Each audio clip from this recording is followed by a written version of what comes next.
Serat Sakajati, Bab 6, Orang Asing di Pasar. Peringatan samar. Aku harus tahu siapa dia. Kalimat itu menempel kuat di benak Sakajati, menolak hilang walau suara pasar masih berputar di sekelilingnya. Ia melirik pada neneknya yang tengah sibuk membungkus rempah, lalu tanpa suara melangkah keluar dari balik meja kayu. Gerakannya hati-hati, seperti takut menyadari bahwa ia tengah meninggalkan sesuatu yang seharusnya ia jaga. Lorong pasar menyambutnya dengan hiruk-pikuk yang terasa ganjil. Suara tawar-menawar, tawa anak kecil, dan denting koin berbaur, tetapi semuanya terdengar samar, seakan ada lapisan tipis yang meredam dunia. Pandangannya menyapu cepat, mencari tanda-tanda keberadaan sosok berjubah itu. Sekilas, di ujung lorong yang menuju ke deretan gudang tua, kain gelap berayun, hampir tak terlihat di antara kerumunan orang yang berlalu. Dadanya mengeras, dan tanpa menunggu ia segera bergerak. Kakinya menapak, menyelip di antara bahu-bahu pejalan lain, sesekali hampir menabrak orang yang lewat. Namun anehnya, tak satu pun benar-benar memperhatikan dirinya. Sosok berjubah itu berjalan di depan. Langkahnya tenang, teratur, tetapi memiliki sesuatu yang tak wajar. Saka menyipitkan mata, benar, seolah orang itu tidak menapak di tanah. Ada jarak tipis antara kakinya dan permukaan jalan, seperti bayangan yang menggeser diri mengikuti dinding. Saka merasakan bulu kuduknya berdiri, tapi rasa ingin tahu menekan rasa takut itu jauh ke dalam. Ia mempercepat langkah. Setiap kali jarak di antara mereka terasa dekat, sosok itu justru melangkah lebih jauh, seakan menjaga batas yang tidak bisa ditembus. Pasar perlahan tertinggal. Bau bawang merah, kunyit, dan lada yang biasanya memenuhi hidungnya digantikan aroma lembab dari dinding kayu tua dan tanah basah. Cahaya matahari juga meredup, tertutup atap-atap reyot yang menjulur dari bangunan gudang. Semakin jauh ia masuk, semakin sedikit orang yang lewat. Saka sempat menoleh ke belakang. Ia terkejut melihat betapa sepi jalur yang baru saja dilaluinya. Padahal beberapa detik lalu ia masih mendengar riuh. Kini, hanya ada bisikan angin yang menggesek seng berkarat. Langkah sosok berjubah itu tak berhenti. Ia tetap bergerak, tenang, menuju lorong yang lebih sempit, di mana dinding gudang saling berdekatan, menyisakan jalan hanya selebar satu orang. Saka menelan ludah, tapi tubuhnya terus maju, seakan ditarik oleh sesuatu yang lebih besar daripada keberaniannya sendiri. Setiap langkah semakin terasa berat, seolah udara menebal di sekelilingnya. Nafasnya mulai tidak teratur, bukan karena lelah, melainkan karena perasaan bahwa ia sedang melewati batas yang tidak dimaksudkan untuknya. Lalu, saat kakinya menginjak tanah becek di ujung lorong, ia sadar. Pasar benar-benar sudah hilang dari belakangnya. Tidak ada lagi suara manusia, tidak ada lagi jejak kehidupan biasa. Yang tersisa hanya dirinya, lorong sempit, dan sosok berjubah yang kini berhenti di depan gudang tua berlumut, seakan sengaja menantinya. Saka tertegun. Untuk sesaat, ia ingin berbalik. Tetapi sesuatu di dadanya berkata, sudah terlambat. Gudang tua itu berdiri seperti bangkai raksasa yang terlupakan. Papan kayunya menghitam dimakan waktu, ditumbuhi lumut yang merayap hingga ke kusen pintu. Sebagian atapnya bolong, dan dari celah itu sinar matahari masuk tipis, jatuh seperti bilah-bilah cahaya yang lemah. Bau lembab menusuk hidung, bercampur dengan sisa anyir karung-karung goni yang menumpuk di sudut. Sakajati menahan langkah, berdiri beberapa jengkal di belakang sosok berjubah. Nafasnya cepat, tapi ia menutup mulut rapat-rapat agar tidak terdengar. Udara di lorong itu berbeda dengan pasar, seakan-akan tembok-tembok gudang menyerap suara dan hanya menyisakan hening yang kaku. Sosok berjubah itu diam, tegak menghadap pintu gudang yang nyaris roboh. Tidak ada gerakan berarti selain kain jubahnya yang sedikit berayun. Tubuhnya tak terlihat besar, namun ada semacam wibawa yang menekan udara di sekitarnya. Sakajati merasakan tekanan itu merayap ke dadanya, membuatnya sulit bernapas. Lalu, pelan sekali, sosok itu menoleh setengah. Tudung hitamnya masih menutupi sebagian besar wajah, tapi satu mata muncul dari balik bayangan. Tatapan itu menusuk, tajam, bukan sekadar melihat. Saka merasa bukan hanya dirinya yang diperhatikan, seolah-olah isi kepalanya disibak. Pikiran dan rahasia terdalamnya diungkap satu persatu. Darahnya berdesir dingin. Ia ingin memalingkan wajah, namun matanya seperti dipaku. Ada daya aneh dalam pandangan itu, daya yang membuatnya gemetar tapi sekaligus tak sanggup mengalihkan diri. Tubuhnya kaku, tenggorokan mengering. Ia ingin bertanya siapa orang itu, mengapa ia mengikutinya ke tempat ini. Tapi lidahnya seakan terikat, hanya dadanya yang berdentum keras, detaknya memukul-mukul telinga sendiri. Pria berjubah itu tidak segera bicara. Ia hanya menatap, membiarkan keheningan menekan lebih dalam, membuat jarak di antara mereka terasa semakin rapat. Keheningan itu hampir tak tertahankan. Seolah dunia menahan napas, menunggu kata-kata yang sebentar lagi akan jatuh. Kemudian, suara itu datang. Rendah, pelan, tapi jelas, seakan merambat langsung ke telinga tanpa melalui udara. Bukan suara lantang, melainkan bisikan yang justru menusuk.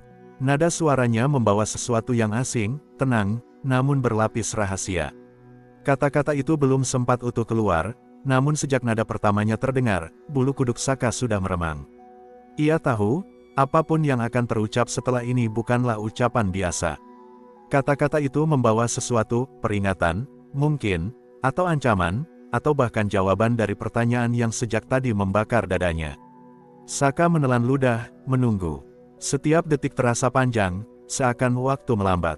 Mata pria itu tetap menancap pada dirinya.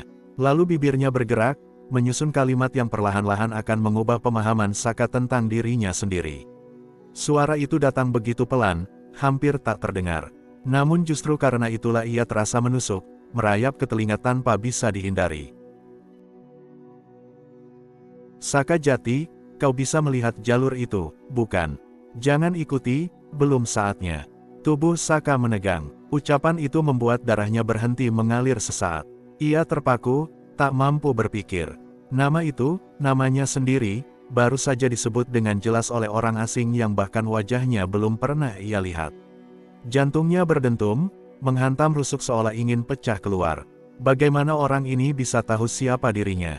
Ia tidak pernah berjumpa, tidak pernah berbicara. Tak seorang pun di pasar memanggilnya dengan cara seperti itu, penuh keyakinan, seakan ia sudah lama dikenal. Namun bukan hanya soal namanya. Kata-kata, jalur itu, membuat tubuhnya semakin bergetar. Sekilas, dalam benaknya, muncul lagi cahaya samar yang selama ini menghantui pandangan batinnya. Garis tipis, berkilat redup, sering muncul di ujung mata saat ia sedang diam, atau ketika ia menutup kelopak di malam hari. Jalur yang tak pernah ia pahami.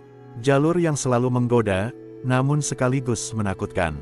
Kini, orang asing itu menyebutkannya begitu saja, tanpa ragu. Saka menelan ludah. Ia ingin berbicara, ingin menuntut penjelasan, namun kerongkongannya seolah membatu, lidahnya keluh. Ia hanya bisa berdiri di sana, mematung, sementara suara asing itu masih bergaung di telinganya. Jangan ikuti, bisikan itu menempel, berulang-ulang. Belum saatnya. Kepalanya mendadak berat. Bayangan jalur bercahaya itu semakin jelas di dalam pikiran, seperti garis yang melintas tepat di belakang sosok berjubah, menembus pintu gudang tua dan lenyap entah kemana. Rasa ingin tahu menyalak, mendesaknya untuk melangkah. Namun bersamaan dengan itu, peringatan yang baru saja ia dengar membelit tubuhnya seperti jerat. Ia terhuyung sedikit, menahan diri agar tidak bergerak gegabah. Mata sosok berjubah itu tetap menancap pada dirinya, mata yang tajam, tapi hening, seakan menunggu. Saka mencoba lagi membuka mulut. Kau, suaranya pecah, hanya gumaman lirih. Pertanyaan yang ingin ia lontarkan tersangkut di lidah, siapa kau? Dari mana kau tahu semua ini? Apa sebenarnya jalur itu? Tapi tak ada kata yang berhasil keluar. Tenggorokannya menolak bekerja, seolah udara pun enggan berpihak padanya. Ia merasa terjebak di antara dua kekuatan, rasa penasaran yang membakar dadanya, dan rasa gentar yang membuat kakinya membeku. Jalur itu memanggil, namun peringatan yang baru saja terdengar menahannya. Dalam keheningan yang semakin rapat, satu hal saja yang jelas, orang asing ini mengetahui sesuatu yang tak seharusnya ia ketahui. Dan Saka Jati mendadak merasa, hidupnya tak lagi sekadar milik dirinya sendiri. Keheningan menekan udara, membuat Saka Jati merasa terperangkap di ruang yang semakin menyempit. Matanya masih terpaku pada sosok berjubah itu, sementara pertanyaan-pertanyaan mendesak kepalanya dari dalam. Namun lidahnya tetap keluh, tak sanggup melepaskan satu kata pun. Lalu, tanpa aba-aba, pria itu mengangkat tangannya. Gerakannya lambat, terukur, seperti seseorang yang sedang menimbang-nimbang beban yang tak terlihat. Saka menahan napas, dan ketika telapak tangan itu mendarat lembut di bahunya, tubuhnya langsung bergetar. Rasa aneh menjalar seketika, dingin dan panas datang bersamaan, beradu di kulit, lalu masuk menembus otot, merayap melalui tulang. Saka terhuyung, seolah tanah di bawahnya bergeser. Getar itu menjalar cepat hingga ke jantung, memaksanya berdetak tak beraturan. Dalam sekejap, tubuhnya bukan lagi miliknya, ada arus asing yang menguasai jalannya darah. Napasnya terengal, ia ingin menepis tangan itu, tapi tubuhnya tak merespons. Hanya matanya yang melebar, memantulkan rasa takut bercampur penasaran. Sensasi itu bukan sekadar sentuhan. Lebih mirip aliran yang membawa potongan-potongan ingatan samar, suara riuh yang asing, bayangan kabut, dan kilatan cahaya jalur yang selalu menghantui mimpinya. Saka nyaris berteriak, namun tak ada suara yang keluar. Tubuhnya hanya bergetar, lemah, di bawah beban sentuhan yang tampak ringan tapi menekan seluruh raganya. Di tengah keguncangan itu, suara pria itu terdengar lagi. Kali ini pelan, tegas, dan menusuk lebih dalam daripada bisikan sebelumnya. Jika kau memaksa membuka jalur sebelum waktunya, kau akan kehilangan dirimu sendiri. Kata-kata itu jatuh perlahan, tapi dampaknya menghantam keras. Kehilangan diri sendiri, apa maksudnya? Hilang tubuhnya, hilang ingatannya, atau hilang sesuatu yang lebih dalam dari itu? Saka Jati merasakan keringat dingin menetes dari pelipis. Tubuhnya limbung, tapi kalimat itu terus berputar-putar, mengiris kesadarannya. Ia ingin menolak, ingin membantah, ingin bertanya lebih jauh. Namun tubuhnya masih terkunci. Pria berjubah itu menatapnya sebentar, lalu menurunkan tangannya. Begitu sentuhan itu hilang, Saka langsung terhuyung ke belakang, hampir jatuh. Nafasnya memburu, udara masuk dengan kasar seakan ia baru saja keluar dari air setelah hampir tenggelam. Namun ketika ia menegakkan tubuh, sosok itu tidak segera bergerak. Ia hanya berdiri di sana, diam, seolah memberi waktu bagi tubuh Saka untuk kembali pada dirinya sendiri. Di dada Saka, campuran rasa takut, bingung, dan keinginan tahu berkecamuk liar. Ia menggenggam pakaiannya sendiri, mencoba menahan getar yang masih tersisa. Kata-kata itu terus terngiang, menolak padam, jika kau memaksa membuka jalur sebelum waktunya, kau akan kehilangan dirimu sendiri. Saka Jati merasa, untuk pertama kalinya, dunia yang ia kenal mulai retak. Saka Jati berkedip, dan pria berjubah itu sudah tak ada. Udara di sekelilingnya mendadak kosong, seakan kepergiannya menyedot seluruh suara. Yang tersisa hanya desau angin menerobos celah-celah papan gudang tua, disusul gema samar dari pasar di kejauhan. Semua berlangsung begitu cepat, membuat Saka tak yakin apakah pertemuan tadi nyata atau sekadar ilusi yang menunggangi pikirannya. Ia menoleh ke kiri, ke kanan. Lorong sempit yang barusan mereka tempati kini tak lebih dari gang sunyi dengan dinding kusam dan aroma debu. Tak ada jejak langkah, tak ada bayangan di sudut temaram. Seakan pria itu benar-benar lenyap, menyatu dengan keramaian, larut tanpa sisa. Saka berdiri kaku, keringat dingin masih mengalir dari pelipisnya. Napasnya memburu, dadanya naik turun tak teratur. Sentuhan di bahunya tadi masih terasa, meninggalkan sisa dingin yang merayap perlahan menuju tulang punggung. Ia meraba bahunya sendiri, seolah ingin memastikan kulitnya masih utuh, bahwa dirinya masih ada. Namun yang lebih menekan adalah suara yang tertinggal di kepalanya. Kalimat itu, tajam dan berat, bergema berulang-ulang. Jika kau memaksa membuka jalur sebelum waktunya, kau akan kehilangan dirimu sendiri. Dan sebelumnya, bisikan itu, Saka Jati, kau bisa melihat jalur itu, bukan? Jangan ikuti, belum saatnya.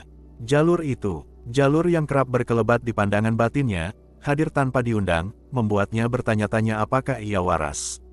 Selama ini ia berusaha menyingkirkan bayangan itu, menganggapnya hanya khayal, mimpi aneh yang kebetulan sering datang. Tapi orang asing tadi menyebutnya dengan pasti, seolah ia tahu betul apa yang menghantui Saka. Lututnya melemas, hampir membuatnya terjatuh. Ia bersandar pada dinding gudang tua, mencoba menahan gelombang rasa yang tak menentu. Setiap detik berlalu terasa panjang, membawa serta keraguan yang semakin menekan. Apa sebenarnya jalur rasa itu? Bisiknya, suara sendiri terdengar asing di telinga. Pertanyaan itu menusuk, menggema, dan tak menemukan jawaban.